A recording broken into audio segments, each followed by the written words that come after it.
देख रहे हैं न्यूज़ एबीपी, सबसे पहले सबसे तेज खबर। उत्तर प्रदेश बांदा से। बांदा के बरियारी बालू खदान के गुंडों का आतंक जारी। किसान ने परिवार सहित डीएम से लगाई न्याय की गुहार। माफियाओं से 60 गांठ रखने वाले एडीएम के होते हुए क्या किसान को मिलेगा न्याय? बरियारी बालू खदान के संचालकों और गुंडों ने खोद डाला किसान का खेत। विरोध करने पर किसान को मिली जान से मारने की धमकी।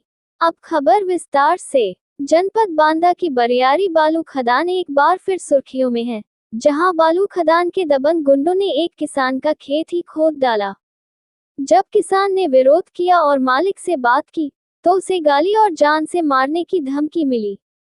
साथ ही किसान ने दबंग माफियाओं द्वारा नदी में किए जा रहे अवैध खनन की तस्वीर भी भेजी है, जिसमें धड़ल्ले से नदी की जलधारा में खनन कर रहा है।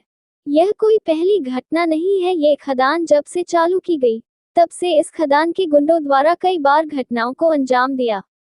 मारपीट, लूट, अपहरण, गैंगरेप और हत्या तक के आरोप इस खदान के गुंडों पर लगे हैं। अवैध खनन तो उनके लिए आम बात है, लेकिन पैसों की गर्मी ऐसी कि अधिकारी और कर्मचारी सब उनकी जेब में रहते हैं। क्या लेखपाल, क्या तहसीलदार, क्या एसडीएम, क्या एडीएम, क्या थानेदार, सब इस बालू माफिया की तरफदारी करते नजर आते हैं और उनकी माला जपते रहते हैं।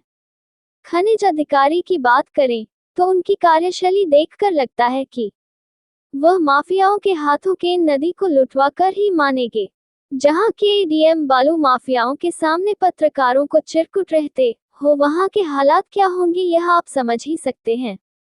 पूरा मामला नरैनी तहसील के गिरवा थाना अंतर्गत बरियारी बालू खदान का है, जहां के रहने वाले किसान रमेश कुमार पुत्र शिव बालक जिलाधिकारी से शिकायत करने आए और बताया कि खदान वालों ने उनका खेत जबरन खोद डाला है।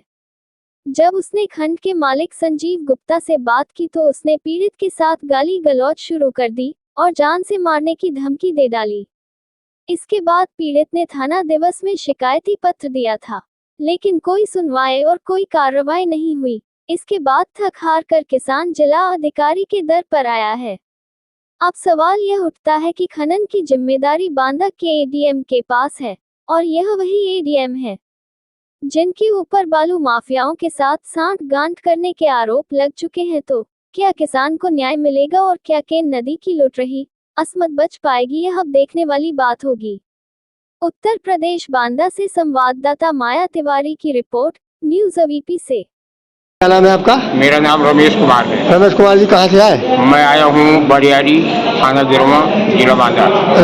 गाँव बरियारी गाँव? हाँ। अच्छा, क्या मामला, क्यों आए हो? मामला मेरा ये है कि मेरी जमीन निजी लगानी जमीन से जो है नदी किनारे पड़ती है, उस खेत से जो है नीचे से जो है रास्ता बना के जो है संजीव कुमार गुप्ता ठेकेदार जितनी रास्ता बनवा के जो है भारी ट्रक जो है निकलवा रहा है। पिछले वर्ष कई बार तहसील के आला अधिकारियों द्वारा नाप चिन्हित करवा दिया गया और जो जमीन छोड़वाई गई थी 20 फुट नीचे ताकि इसका खेत न कटे, वो खेत जमीन को जो है कटवा के और उसने 25-30 फुट की रास्ता कायम कर ली है। रातों रात जब उसको पता चला गौरियार से तो मैं आया।